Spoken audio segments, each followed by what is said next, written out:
शिक्षकों के हर सवाल पर सरकार को जवाब देने के लिए, हर शिक्षकों की समस्या का समाधान करने के लिए सरकार को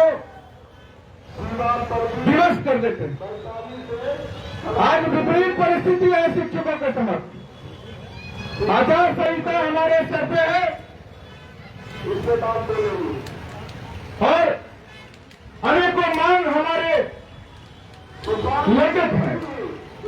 सरकार उसको आधार में लटकाना चाहती है, लेकिन बिहार के विशेष शिक्षक विद्यालय अध्यापक, प्रधान और प्रधानाध्यापक भी अपनी जिद पर अड़े कि न्याय हम इसी सरकार से और इसी चुनावी वर्ष में लेकर रहेंगे। आज उसका आगाज हुआ है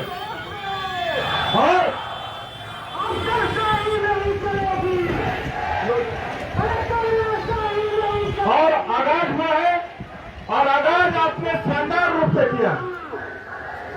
बिहार में जितने भी संघ संगठन है, मैं कभी किसी पर टीका टिप्पणी नहीं करता, लेकिन आज बिहार विशिष्ट अध्यापक प्रधान शिक्षक संघ के पहले तले पूरे बिहार के 38 जिला से क्रांतिकारी शिक्षक साथी भूख हड़ताल में सम्मिलित हुए।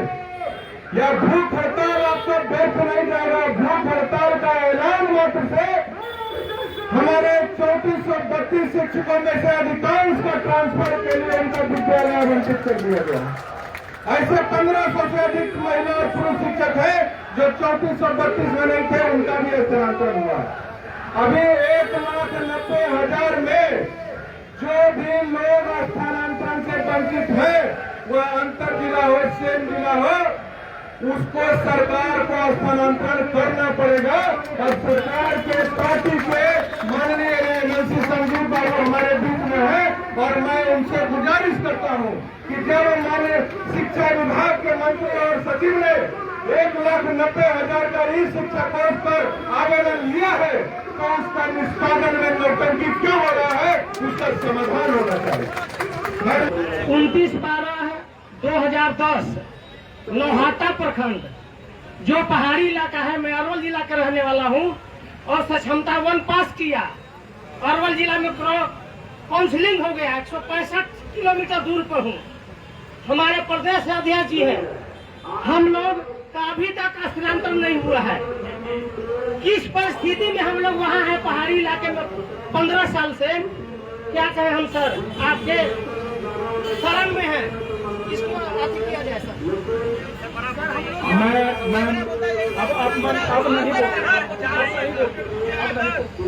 अब बोलते रहिएगा, बाद में ये हमको बता दें, लेकिन एक बात बता दें भाई साहब, पहाड़ी क्षेत्र में स्कूल हो, आखिर रहेंगे तो वहाँ शिक्षक ही। मैं आपके इन बातों से सहमत हूँ। किसी भी कोटि के शिक्षकों को अगर ऐच्छिक स्थानांतरण की सुविधा दी जाती है तो आपको भी जरूर मिलना चाहिए। और मैं बता रहा हूँ, ये बोलने दें, जितने भी आवेदन लंबित पड़े हैं या जो भी आवेदन अभी नहीं दिए गए हैं, इसीलिए मुख्यमंत्री जी द्वारा 3 जिलों के विकल्प की घोषणा की गई।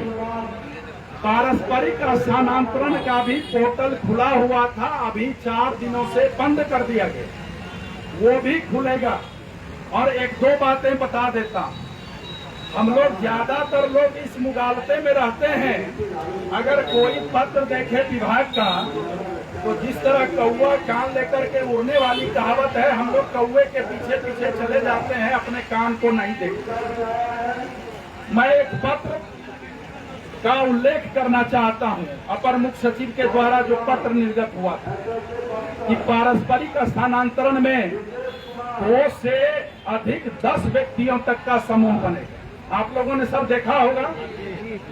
मैंने अपना माथा पकड़ लिया, कहे किस तरह का पत्र निकाला गया, और मैंने शिक्षा मंत्री जी को जा करके अनुरोध किया, महोदय पारस्परिक स्थानांतरण में 2 हो या 10 हो, जितनी भी संख्या होगी, अगर एक भी शिक्षक योगदान नहीं देंगे तो 10 रद्द हो जाएगा।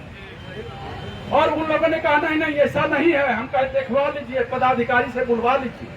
आप लोग पत्र निकाल देते हैं और मजाक करते हैं। और शिक्षक भी इसी खुशी में थे। उस पहली में हमको व्हाट्सएप कर रहे थे 5 का नहीं बन रहा है, 10 का नहीं बन रहा है, दिलवाइए। और आज फोन कर रहे हैं हम लोग 2 तरह स्थानांतरण पारस्परिक हो गया है, एक ने योगदान नहीं किया, अब हम कहाँ जाए। तो इन सब व्हाट्सएप खबरों पर नहीं रहिए। स्थानांतरण किसी भी तरह से हो, किसी भी कोटि के शिक्षकों का होना चाहिए, जरूर स्थानांतरण निश्चित रूप से होना चाहिए। और एक बार अगर स्थानांतरण शुरू हुआ है तो ये स्थानांतरण होता रहेगा, रुकेगा नहीं। मैंने शिक्षा मंत्री जी को शिक्षा मंत्री जी को एक बार यह भी अनुरोध किया कि आदर्श आचार संहिता का भय शिक्षकों को भी है, आपको भी है, हमको भी है, विभाग को। आप स्थानांतरण की प्रक्रिया पूरी करें, लेकिन वो जो स्थानांतरण का पत्र निर्गत होगा, जो अपलोड किया जाएगा, उसके नीचे में लिख दिया जाए क्योंकि स्थानांतरित नए विद्यालयों में शिक्षक चुनाव कार्य के बाद ही अपना योगदान देंगे। तो कम से कम शिक्षक इस बात के लिए तो निश्चिंत हो जाएंगे क्योंकि 2 महीने के बाद हम उस नए जगह पर जाएंगे। क्योंकि आप स्थानांतरण का प्रावधान नैसर्गिक नहीं है, ये व्यवहारिक है। और इसलिए व्यवहारिक है, सरकार भी ये सुविधा इसीलिए देती है क्योंकि आप सरकारी दायित्व के साथ साथ अपने पारिवारिक दायित्व का भी निर्वहन सहजता पूर्वक कर सकें। बहुत बहुत धन्यवाद। अभी देखिए आप लोगों के सामने माननीय विधान पार्षद ने सभी तरह की बातों को सुना और आश्वासन दिया। आप लोगों ने जिस तरह से विश्वास जताया है वह विश्वास रखिए, उसका समाधान होगा। एक HRMS से संबंधित है जो हमारे अररिया के जिलाध्यक्ष है, वो आपके सामने रखना चाहते हैं।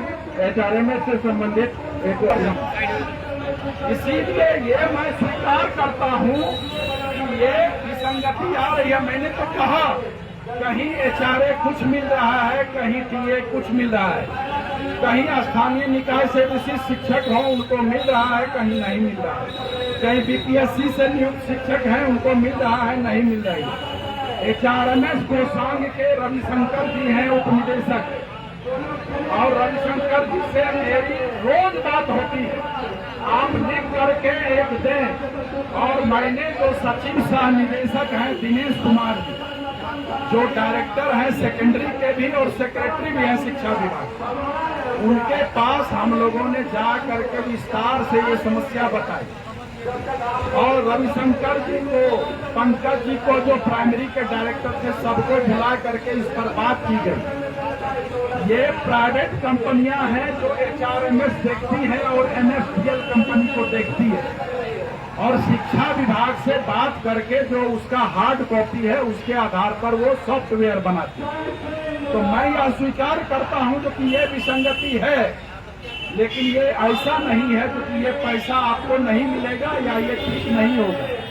सॉफ्टवेयर है, अभी तो आपने देखा है पारस्परिक स्थानांतरण का पोर्टल बंद हो गया, तकनीकी कारणों से बंद हो गया है। तो ये सब बातें हैं, हम देखेंगे, हमको लिखित रूप से दे देंगे